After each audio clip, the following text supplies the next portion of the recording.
हिमाचल प्रदेश के जिला सिरमौर के पांवटा साहिब का गांव पलोड़ी 7 दशक बाद भी अपनी बदहाली पर आंसू बहा रहा है।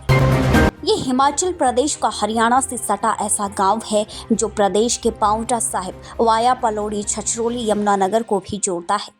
लेकिन हिमाचल प्रदेश और हरियाणा की किसी भी सरकार ने इस सड़क को पक्का करने की जहमत तक नहीं उठाई। हालांकि चुनाव के समय में दोनों प्रदेशों के नेता यहां आकर लंबे चौड़े भाषण देते हुए जरूर नजर आए और सड़कों को पक्का कराने समेत संपूर्ण विकास के दावे करते फिरे। फिर चुनाव के बाद 5 साल तक यहां वापस कोई भी नहीं आया। सरकारी सुविधाओं के अभाव में पलोड़ी गांव के लोग नरकीय जीवन जीने को मजबूर हैं। पलोड़ी गांव वैसे तो प्रदेश के जिला सिरमौर नाहन पांवटा साहिब रोड पर पुरवाला गांव से घने जंगलों के रास्ते में पड़ता है। पलोड़ी गांव से हरियाणा की सीमा नजदीक पड़ती है। हरियाणा की सीमा से सटा होने के कारण इन लोगों के अधिकतर काम छछरौली यमुनानगर में पड़ते हैं, क्योंकि प्रदेश की सीमा तक हरियाणा राज्य परिवहन निगम की बस आ रही है।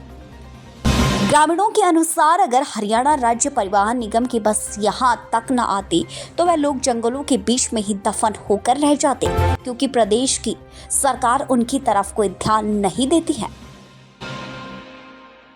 पांवटा साहिब के गांव पलोड़ी निवासी मोहम्मद यासीन, मतलूब अली, दीन मोहम्मद, रफीक, रामशरण, ज्ञानचंद, गोरखनाथ, सचिन कुमार, लाला राम आदि का ये कहना है कि पांवटा साहिब नाहन रोड से पुरवाला होते हुए गांव पलोड़ी पहुंचने के लिए लगभग 18 किलोमीटर का जोखिम भरा सफर शुरू होता है। कई किलोमीटर घने जंगल के उबड़ खाबड़ कच्चा रास्ता है, जिसको हिमाचल सरकार के सभी पार्टियों के नेता चुनाव के समय में पक्का करवाने की बात करके चले जाते हैं, लेकिन पीछे मुड़कर फिर कभी नहीं देखते। नेताओं की अनदेखी के चलते आज तक गांव में पक्का रास्ता नहीं है।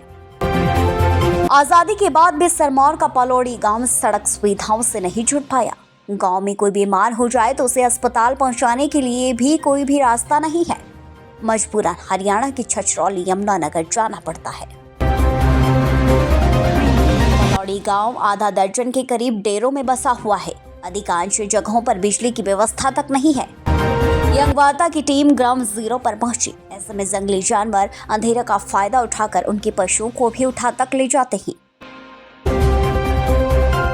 स्वच्छ जल की सुविधा न होने के कारण लोगों को पहाड़ों से निकलने वाली नदी का पानी पीना पड़ रहा है। कुछ जगहों पर पानी की पाइपलाइन आ रही है। अगर बरसात में पानी की पाइपलाइन टूट जाए तो कई दिनों तक पानी की दिक्कत होती है।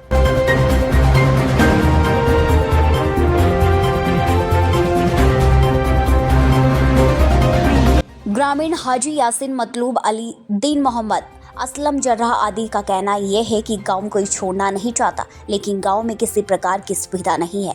ऐसे में सुविधाओं के अभाव के चलते गांव से पलायन करने को ग्रामीण मजबूर है, जिसकी जिम्मेदारी हिमाचल सरकार की भी है। पलोड़ी गांव पहाड़ों के बीच में बसा हुआ है।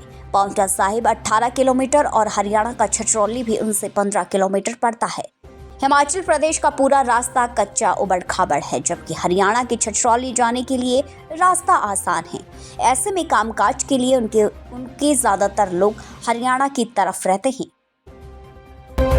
लोगों का ये कहना है कि चुनाव के समय में नेता यहाँ बड़े बड़े वायदे करते हैं, लेकिन बनने के बाद पीछे मुड़कर नहीं देखते। इस बार लोकसभा और विधानसभा चुनाव में ये लोग नेताओं को अपने गाँव में घुसने तक नहीं देंगे। पांवटा साहिब से विधायक सुखराम चौधरी का भी कहना है कि हिमाचल की भाजपा सरकार के समय में पुरवाला से पलोड़ी तक की सड़क बनाने के लिए मिट्टी डालकर रास्ता बनाया था। कुछ किलोमीटर का टुकड़ा बनवाया भी जा चुका है। पूरी सड़क को बनाने के लिए वन्य प्राणी विभाग से बातचीत की जा चुकी है। उनका कहना है कि अब तक सड़क बनकर तैयार हो जाती, लेकिन वन्य प्राणी विभाग की मंजूरी बाधा बन रही है। वार्ता ब्यूरो रिपोर्ट। यहाँ सारी बार नदी चढ़ा जी, रास्ता खराब हो जा, घाटियाँ नहीं आज जी। बता हॉस्पिटल वगैरह है? हॉस्पिटल दूर जाएगा जी काशी। अच्छा, बस जितनी